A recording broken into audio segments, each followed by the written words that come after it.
desconfiar. A gente não quer só comida, a gente quer sair para qualquer parte. Olá pessoal, bem-vindo ao nosso podcast, onde faremos o trabalho do professor Vladimir, que tem como tema geral, ecossistema, nosso ethos é a Terra. Eu sou o Caio Risse, se apresentem aí pessoal. Eu sou a Sofia Buchala. O Stelman. E eu sou o Renan Miyamoto. Estamos aqui, né, para fazer o episódio 5 sobre o trabalho, cujo tema é empregos decentes para todos, como consegui-los em tempos de uberização. Bom, a importância desse tema é gigante, né? É notório como ele é fundamental na nossa sociedade. E embora muitas pessoas neguem que isso existe, né? Ou fingem por uma questão ideológica mesmo, que isso não está presente no Brasil, a falta de qualidade dos empregos, ela é recorrente e causa muitos prejuízos a toda a sociedade. Bom, o que vocês têm a falar aí, galera? Vamos começar. Bom, o tempo de uberização em que o trabalho como um todo se refere é uma coisa que não acontece só hoje, já está presente no Brasil desde os meados de sua criação. A desigualdade social e a determinação social é um fator que sempre esteve presente desde a, entre aspas, colonização / invasão, né? Não vamos polemizar a história nesse momento, mas a invisibilidade social, ela sempre foi um fator causado justamente por esse domínio externo que o Brasil teve como colônia de exploração. Então, a questão do individualismo também, e essa ideia de confundir o individualismo com a individualidade, causou esse desemprego, esse aumento do desemprego constante desde, eu acho que a gente nem pode colocar uma data específica. Só que atualmente esse crescimento é muito grande. Um exemplo aqui, a gente trouxe dados do IBGE, que no Brasil cresceu 10,2% em um ano. Ou seja, essa falta de oportunidade para todos, que a gente pode falar da educação, a gente pode falar da ideia mesmo de classe social, trouxe para todo mundo oportunidades secundárias de trabalho, que é conhecido como trabalho informal. Então, o conceito de uberização que a gente vai trazer aqui não é só do aplicativo Uber, como o nome sugere, mas está presente em várias partes do país, na parte do turismo, na parte dos aplicativos, na parte da internet, na parte comercial, com vendedores, restaurantes que às vezes não tem, eu não sei como dizer isso, mas tipo, alvará ou alguma coisa que mostre que está dentro de um trabalho específico ou legal. As pessoas, elas têm que encontrar outras oportunidades de ganhar dinheiro dentro de um país em crise. Certo. Eu achei interessante, Sof, você falar sobre o conceito aí que você citou de invisibilidade social, né? Que é aquilo que o pessoal fala, né? Que são uma classe, um grupo, que se torna invisível aos olhos da sociedade somente por pertencer a essa classe, né? Que é menos favorecida, ou tem emprego que é menos rentável que outro, e por isso se torna invisível aos olhos da sociedade, né? Porque meio que essas pessoas se travestem de suas profissões e por isso elas perdem respeito das pessoas somente por causa disso se tornam invisíveis, né? E sobre isso, eu achei um estudo muito legal que um estudante da USP fez em um ano no seu doutorado, em que ele se vestiu de zelador, né, da faculdade para esse projeto, e nenhum dos amigos dele mais, os colegas de faculdade dele, reconheceram ele naquela roupa. Mesmo ele não tendo mudado o visual, somente posto aquela roupa, né?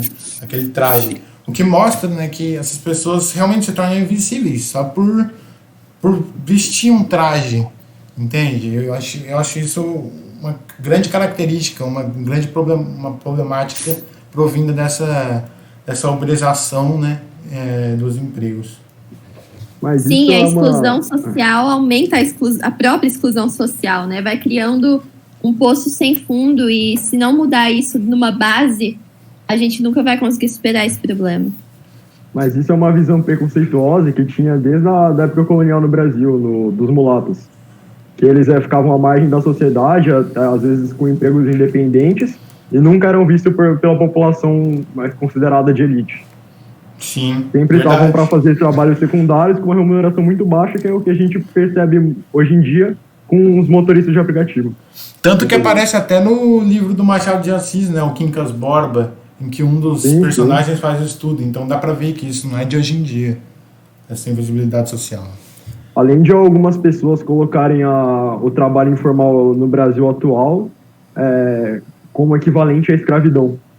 Como na pesquisa que teve pela Unesp sobre os direitos humanos e sobre comportamento social, em que eles trouxeram as condições semelhantes do trabalho escravo da época com o trabalho informal hoje em dia, devido à remuneração e aos direitos que elas possuíam e possuem atualmente. Uhum. Isso remete ao que o Marx já dizia também, né, do materialismo histórico, que as relações são geradas e desenvolvidas pela detenção do capital ou do meio de produção ou não. E as relações são sempre geridas por esses fatores, né? Marx já dizia isso. E muitos desses fatores são agravados, né? A gente está vivendo num momento em que o desemprego e todas essas coisas estão sendo agravadas por uma pandemia. Mas é bom destacar que mesmo em tempos antes da pandemia, o que é difícil eu acho que para todo mundo relembrar como era exatamente, as situações eram as mesmas. O problema continuava, só que às vezes muitas pessoas, inclusive eu acho que nós éramos um pouco cegos assim para encarar de fato e ver como isso era presente no nosso dia a dia. Tão presente porque essas relações que a gente vê agora podem tanto ser vistas na música que a gente colocou no início, que é a música Comida do Titãs, que foi criada em 1987, o que mostra que não é de agora esse problema. Sim. Bom, é importante dizer... Além disso, né, é importante falar também que o processo de uberização, né, esses tempos de uberização, eles não são só do desemprego, mas também da informalidade do trabalho, que vem crescendo muito no Brasil, né? E é representado também pela vinda da globalização e também da privatização de muitas empresas, né? Que vem de fora essa ideia de... Não vem de fora exatamente, mas é muito presente lá fora. Eu trouxe aqui uns dados que mostram que o contingente de desempregados, né, e de trabalhadores informais aumentou de cerca de 3 mil pessoas somente em uma semana de setembro. Numa semana não, no mês de setembro do ano passado, chegando a 12,9 milhões o total de trabalhadores em busca de uma oportunidade no mercado de trabalho. Um novo aumento da taxa de informalidade também, que abarca 41,1% da força de trabalho das pessoas. E essa proporção era de 39,1% em 2018, o que mostra pra gente que aumentou 1,8 milhão do número de ocupações de trabalhadores informais somente em um ano, o que demonstra basicamente a vinda dessas empresas para o país e a deteriorização, né? E os prejuízos do trabalho informal são claros, né? E aí os meus amigos até podem me ajudar aqui. Por exemplo, a variação de renda dentro desses empregos do Uber, iFood, etc., dessas empresas, a ausência de carteira assinada, né, da CLT, da Consolidação das Leis Trabalhistas. O problema não é realmente a falta de carteira assinada, mas a falta de direitos assegurados, que caso eles tivessem a carteira assinada, eles iriam ter. Porque, por exemplo, se eles se machucarem e não puderem, por algum motivo, trabalhar, como que eles vão adquirir renda? Eles não adquirem. E esse é o grande problema dessa situação. Legal já destacar aí como uma solução, entre aspas, a questão que se as empresas, a gente está falando aqui também de empresas privadas, porque o trabalho informal, às vezes, não é só a questão de eu ser contratado por uma empresa. Eu posso ser um trabalhador informal independente, mas especificamente no caso da Uber ou do iFood ou de qualquer uma dessas empresas que a gente está destacando como problema e ponto principal da informalização do trabalho, que acaba sendo até, entre aspas, meio ilegal, essa falta de direitos que acaba sendo oferecido pelos seus trabalhadores. Então, uma solução legal seria justamente essa maior atenção às leis, né? Obviamente, óbvio que isso é uma solução que seria até meio burra a gente destacar, mas é importante, porque infelizmente não acontece, mas como um modo de fazer o trabalho menos penoso nesse contexto. Certo.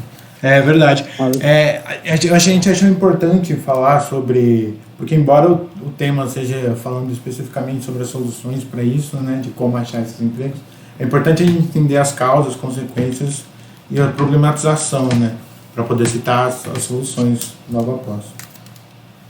Além de ressaltar que a parte do que vocês comentaram sobre o aumento do trabalho informal independente no Brasil, cresceu muito com a pandemia também, que muita gente foi despedida e deixou de poder, às vezes, conseguir se sustentar só pelos auxílios emergenciais do governo. Que são baixos, né, ainda, comparado ao que as pessoas necessitam. E muitas Mas, dessas olha, pessoas acabam embarcando numa ideia de investidores independentes, só que num país como o Brasil, em que poucas oportunidades são dadas àqueles que querem começar o próprio negócio, elas acabam sendo colocadas nessa beira, nessa questão da invisibilidade social por falta de apoio tanto das empresas que se instalam aqui como do próprio governo. Sim, e tem também toda aquela questão em que a mídia, né, destaca algumas dessas pessoas que entram para esse ramo aí da informalidade ou até para o desemprego e tentam achar um caminho como empreendedores, quando na verdade eles necessitam daquilo para sobreviver, eles não são empreendedores. Eles sobreviverem, por isso que eles fazem aquilo, não deveriam ser caracterizados desse modo. E sim, criou-se no Brasil o prestígio de alguns cursos, de algumas faculdades ou escolas, e acaba que algumas pessoas que criam uma ideia ou escolhem uma coisa, entre aspas, inusitada em relação aos outros cursos, acabam não tendo campo para se inserir e acabam recorrendo ao trabalho informal. Um exemplo é a faculdade de marketing ou a faculdade das artes mesmo, artes visuais, por exemplo. Eu tenho dados aqui da VUNESP, que fala que o número de matrículas nesses dois cursos diminuíram muito por conta justamente, dentre os fatores que eles colocam aqui, o porquê de você não se matricular em tal curso, coloca a falta de prestígio, a falta de campo no país, de oportunidade, o medo do desemprego em si. Uma falta também de estabilidade financeira e social por parte dessas pessoas. Sim. Porque é só uma pequena parcela delas que conseguem se ter um sucesso relevante. E também lembrando que o nosso país ele é muito turístico. Então, a maioria desses trabalhos informais que dependiam da movimentação de turistas no Brasil, muitas dessas pessoas acabaram sem conseguir uma renda boa e tiveram que ir para outras áreas menos prestigiadas e mais marginalizadas ainda. Sim. Realmente é quase que uma repetição de processos que aconteceram no passado, né? Só que a gente consegue ver melhor atualmente, porque está presente no nosso contexto. Sim. Dá para citar vários exemplos aqui, tanto o fim da escravidão no Brasil, quando os escravos vieram para cidades e não encontraram oportunidade de vida alguma, que gerou o processo de favelização, né? Tanto quanto vários outros aí, não só no Brasil quanto no mundo, que parecem se repetir atualmente e a gente consegue ver melhor, por estar mais perto do nosso contexto. Bom, alguém quer acrescentar mais alguma coisa antes da gente ir para soluções? Eu acho importante também, como a gente acabou embarcando no conceito histórico, falar um pouco da propaganda do Brasil no exterior. E se a gente for puxar o histórico da propaganda brasileira para lá, acaba sendo a imagem de um país extremamente informal nesse contexto. Não dá uma ideia de algo com estabilidade para investidores como um todo. E o investimento exterior, dentro do mundo capitalista que a gente vive e dentro de um governo em que a estabilidade interna é garantida pelas relações internacionais, como a maior parte dos países que não se isolam internacionalmente, é importante criar essa ideia para trazer investidores e para criar empregos, já que o país sozinho não é autossuficiente para isso. Então, acho que é importante, já colocando como um gancho para soluções, a diplomacia brasileira. A questão não só da propaganda, porque hoje não é exatamente propaganda, eu acho que dá para entender o conceito de propaganda. É a imagem que se passa no país, tanto pelas relações internacionais, como discurso, quanto até a participação nas Nações Unidas. Eu acho importante destacar isso, porque está interligado com a economia diretamente. A criação de empregos necessita de uma ajuda internacional e o Brasil acaba não sendo bom para isso devido às escolhas mas um também, pouco complicadas. Ainda desse ponto, né, ajuda internacional dentro do mundo capitalista assim, é meio difícil, até por causa mesmo que ajuda internacional talvez tivesse algum interesse dessas empresas privadas, que no Brasil já fazem esse caos, né? Que é a desinformação do emprego. Então, bom. Acaba, além de tudo isso, essa ajuda internacional pode acabar se tornando uma fuga de cérebros, porque a partir do momento que você não tem tanta oportunidade para iniciar no mercado de trabalho aqui no Brasil, as pessoas que conseguiram fazer uma faculdade podem acabar indo para o exterior, onde eles consigam até melhores oportunidades e ficando sem a mão de obra que o Brasil precisa para conseguir fazer essa reconstrução. Exatamente, as multinacionais têm trazido, ao invés de trazer a estrutura deles para cá, têm levado os trabalhadores daqui para as estruturas que ficam em outros países. E acaba causando justamente um déficit de mão de obra aqui, mão de obra especializada aqui, e acaba não dando oportunidade para outras pessoas de estudo e de especialização. Então, mas eu acho que o problema maior do investimento estrangeiro no país não é nem esse, porque a gente estava falando sobre uma área mais avançada de tecnologia ou até mesmo de medicina, que no Brasil já acontece. É um país que, devido às condições naturais, é muito propenso a uma pesquisa técnica e científica na área de medicina, por exemplo. A gente pode citar até com tanto plantas medicinais na Amazônia, como métodos de curas e pesquisas que a gente tem até aqui em Rio Preto. A relação da fuga de cérebro já acontece. Eu acho que esse que vocês citaram, que a entrada de capital estrangeiro é mais em relação à população que está desempregada e com uma condição de estudo menor. Só que eu vejo isso como um problema de uma questão de manipulação econômica de países estrangeiros dentro do Brasil. É uma coisa que já acontece, mas ia se agravar. E também até a transformação do Brasil como um país de mão de obra barata, que não seria uma visão muito boa, que é mais ou menos o que os Estados Unidos faz com o México. Certo. Bom, agora focando mais um pouco nas soluções, né? Primeiramente, como o Renan disse, né, o desenvolvimento de pesquisa e tecnologia, que o nosso país está em decadência, né, devido tanto ao negacionismo quanto ao processo histórico que a gente passou, tanto a descredibilidade da ciência também. Seria importante fazer um investimento em pesquisas, em tecnologias que poderiam fazer com que pessoas, até mesmo algumas que têm possibilidade de cursar universidades, possam não ter medo de seguir o rumo que elas quiserem, gerando profissionais mais preparados, que é realmente o problema que a Sofia tinha falado, né? E além disso, né, seria interessante no Brasil também, com o problema dos desempregados, né, fazer algo semelhante, né, por exemplo, a construção de obras públicas e financiamento pelo governo, porque poderia talvez até resolver dois problemas em cima de um, porque você chamaria essas pessoas desempregadas, dando uma base para elas poderem ajudar na construção de obras públicas ou etc, né, porque várias coisas podem ser feitas no mesmo ramo, e aí se ajudaria tanto essas pessoas a serem entrarem no mercado de trabalho, a terem mais oportunidades no mercado de trabalho, tanto ajudando também na questão da saúde pública, de mobilidade urbana, e tanto também de saneamento básico para todos, né, que poderia ser auxiliado nesse quesito. Bom, já que a gente começou a falar sobre propostas de solução, quais vocês acham que é a mais viável para a uberização no Brasil? Então, eu acho que a gente pode dividir as soluções em dois conceitos, né? Eu acho que cada um pode aprofundar. Que seria o conceito imediato de soluções, assim, de cara, que já deveriam ser feitas. Obviamente, todas as soluções já deveriam ter sido encaradas há muito tempo, mas a solução imediata que exige esse posicionamento direto agora, nesse momento, e a solução de maior prazo. Eu acho que a solução de longo prazo é o investimento na educação, porque eu acho que é muito fácil a gente achar uma solução nesse quesito, porque para todos os problemas, se você não tiver educação, você não tem solução. Então, dá maior oportunidade, uma melhora na educação, mas não só isso.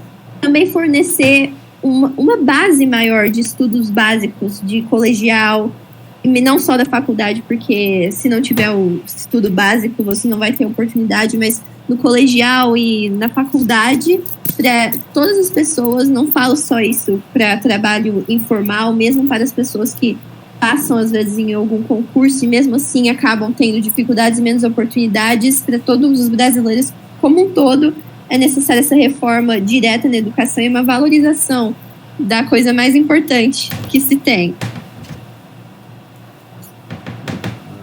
Essa solução realmente vai acabar trazendo muitos benefícios a longo prazo.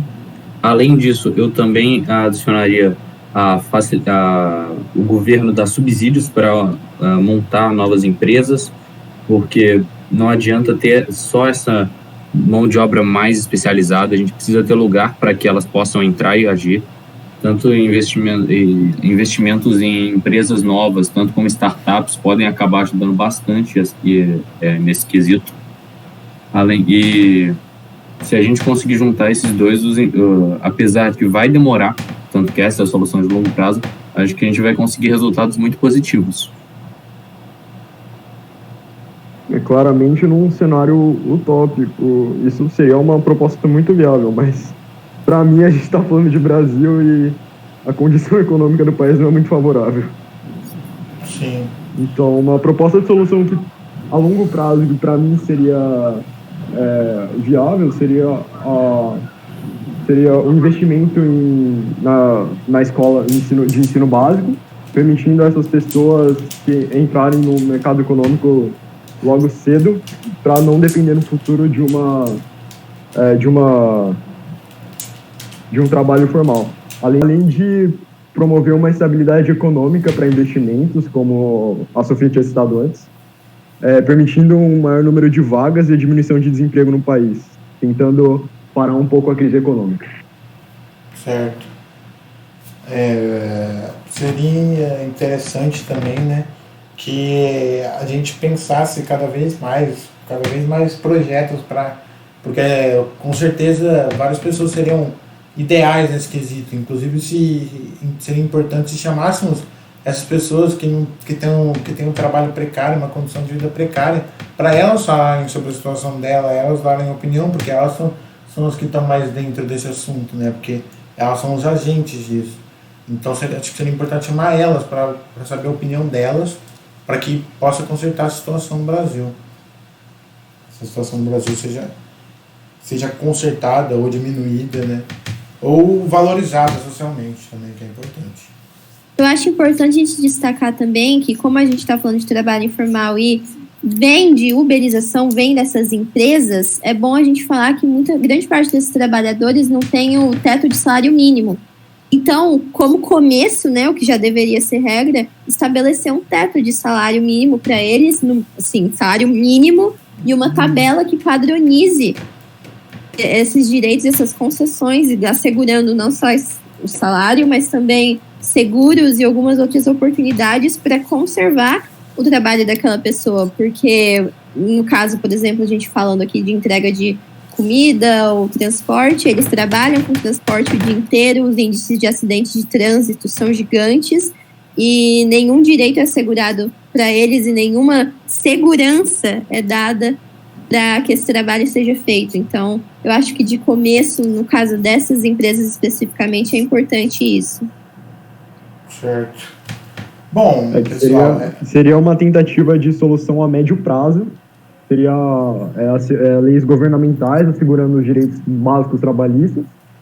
E também acho que junto com a proposta que o Caio tinha dado no início, que era o investimento em obras públicas no Brasil, tentar diminuir o desemprego, promovendo até mesmo podendo promover empresas estatais, como o Stelman tinha comentado. As empresas estatais funcionariam como, por exemplo, criar um aplicativo brasileiro que, por ser do governo, ele não iria pagar imposto, aumentar o imposto sobre essas empresas do exterior, que isso ia favorecer muito a entrada dessa nova estatal no Brasil, que ela iria garantir os direitos sobre os trabalhadores. Então, ia conseguir resolver grande parte desse problema, teoricamente tirando eles da informalidade e formalizando eles no mesmo negócio, mas com o apoio governamental. Certo. A questão é que eu acho que a gente tem que também dar oportunidade para as empresas estrangeiras e as não governamentais nesse mesmo mercado, porque o exemplo que você deu da criação de um novo aplicativo, às vezes ia tirar do mercado os aplicativos já conhecidos, se fosse no caso para uma mobilidade, a própria Uber, e isso ia tirar muita gente que já recebe um salário baixo, ia tirar elas totalmente do mercado de trabalho, voltando a desempregados. Exatamente. Acho que a sua solução teria que ser a entrada de empresas de competição, sim, para elevar o salário dos trabalhadores, mas também assegurando os direitos dos trabalhadores de empresas privadas E também permitindo criando órgãos de que competição. fiscalizem isso, né? Não só leis. Porque no Brasil tem Sim, muita sim. lei que não é cumprida. Então, acho que seria necessário um órgão de fiscalização só para isso também. Aliás, Caio, eu acho que o importante é a manutenção dos órgãos, né? Porque eles existem, mas ninguém fiscaliza, né? Ou finge que fiscaliza. Bom, pessoal, acho que é isso, né? Que nós tínhamos para falar. Agradeço aí a todo mundo e agradeço aí pela oportunidade do trabalho. Se Muito despeçam aí, obrigada, pessoal. gente. Eu espero que vocês tenham gostado. Professor, obrigada pelo trabalho. E é isso. Obrigado a todo mundo que ouviu até aqui. Até mais. Se inscreve no Valeu, canal. gente. Manda um tchau, então. Manda um tchau. Muito obrigado, galera. Tchau.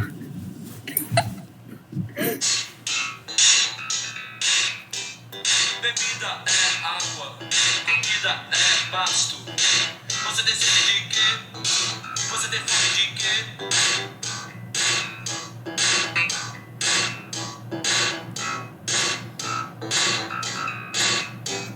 A gente não quer só comida, a gente quer comida, diversão e arte. A gente não quer só comida, a gente quer saída para qualquer parte.